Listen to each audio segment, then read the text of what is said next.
It's almost hard to believe, but Elden Ring is finally set to release on February 25th for Xbox Series X and S, Xbox One, PS4, PS5, and PC. Despite all the information released thus far, especially in the wake of recent previews, there's still a ton that we don't know, and that's a good thing. Let's take a look at 13 things that we can't wait to do once the game is finally in our hands.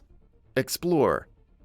Personally, one of the biggest appeals with The Legend of Zelda Breath of the Wild is being able to explore freely. Though Elden Ring has a main route which players can follow and easily keep track of thanks to the guiding rays, it embraces the same freedom of exploration. Don't want to venture to Stormvale Castle through the front gate? Try sneaking in through the side or skipping it entirely. Want to avoid it altogether and find some other dungeons like the chaotic Castle Morn to loot? You can do that as well. That feeling of something magical over the next horizon, whether it's NPC invasions, new characters, or something else, is definitely strong.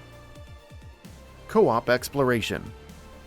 Elden Ring's co-op functions almost exactly like Dark Souls, with the ability to summon other players. But due to the open-world nature of the game, there's an altogether different vibe. Suddenly, you're not just calling on someone to help defeat a boss or venture through a contained area and battle enemies, but to venture forth in this immense world. Maybe the other person knows where you're going and maybe they don't, but it still feels like a proper adventure. The sheer sense of wonder makes it that much more endearing when playing with friends. Delve into magic. Going off the closed network test, the potential for incantations and sorceries looks positively insane.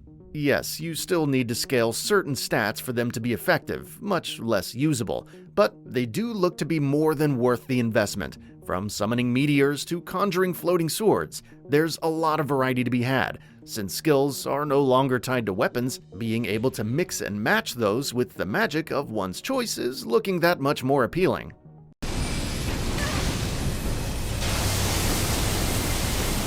Collecting map fragments. While Elden Ring allows for setting markers on your map, it's the map fragments which will actually fill it out. This will provide a better idea of where everything actually is, from buildings and forests to specific points of interest. That too without any messy icons. Not only will it be essential when revising certain areas to see what you've missed, but it's also fun to put together this gorgeous map piece by piece like an explorer. It further reinforces the vibe of discovering a relatively unknown world. Assassination from on high. Fall damage is a notorious killer in Souls-likes. One wrong roll into the abyss can easily wipe out a no-death run. Fall damage in Elden Ring does appear to be more forgiving based on the closed network test, so with stealth now being more viable and tools like sleep arrows, what's to stop one from leaping off tall structures and assassinating slumbering fools? Collect spirits. One of the new things that Elden Ring does over previous Soulsborne titles is spirits. These are like summons, except they're tied to specific enemy types, like a pack of wolves, the Wandering Nobles, and the Northern Mercenary, which is seemingly comparable in strength to a regular player summon. From Software has noted that players will discover a myriad of secrets throughout the lands between, though you'll need to go out of your way to locate all of them. As such, there's definitely a collection aspect involved, and you just know there's a super powerful spirit just waiting to be discovered.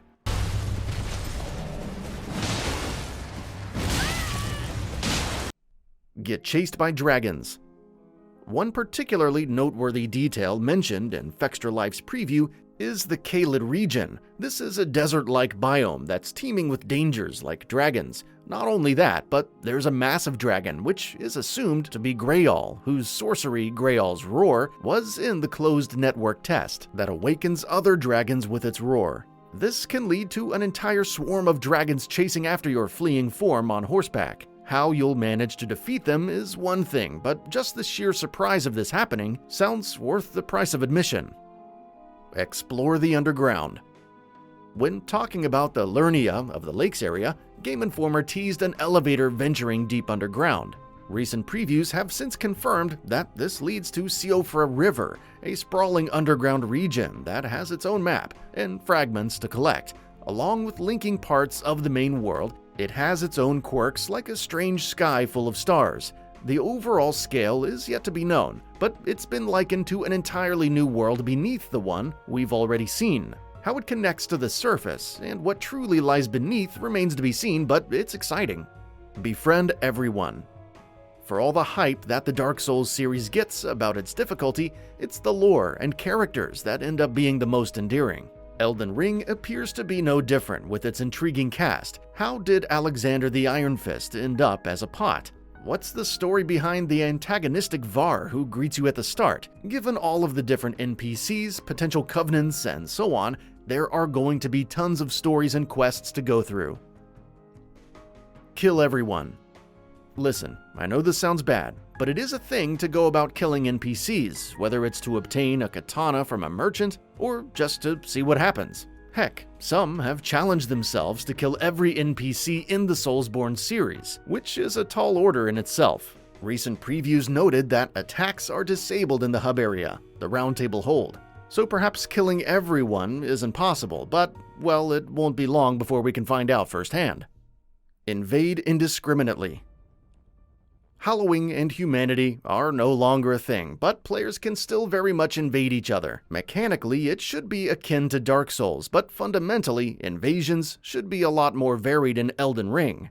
There's a wider range of environments and verticality to consider, different builds which can utilize a wider range of abilities and spells, and much more unpredictability. It could be one of the main things that keeps subsequent playthroughs fresh as other players learn more about the game and the best places to ambush others. Challenge runs. Honestly, I've never been good at no-death runs in the Souls series, much less even attempted Soul Level 1 runs. Nevertheless, attempting the same in Elden Ring should be fun due to the sheer amount of build possibilities, spirits, and so on that can be used to compensate for damage and survivability. It also opens up the potential for even more crazy fun challenges, like clearing all of the legacy dungeons as quickly as possible, not using spirits at all in a no-death Soul Level 1 run, and so on. Dying. Death is inevitable, but ridiculous as it sounds, there is a thrill to the various dangers that await in Elden Ring.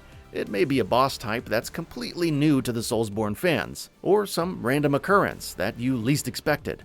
Learning more about and eventually overcoming that challenge will thus be even more satisfying, and there are more than enough tough fights to parse through based on impressions. And with that, we reached the end of the video. Have anything to say? Let us know in the comments below. Also, we upload new videos every single day on GamingBolt, so please consider subscribing as it really helps us out. Thanks for watching.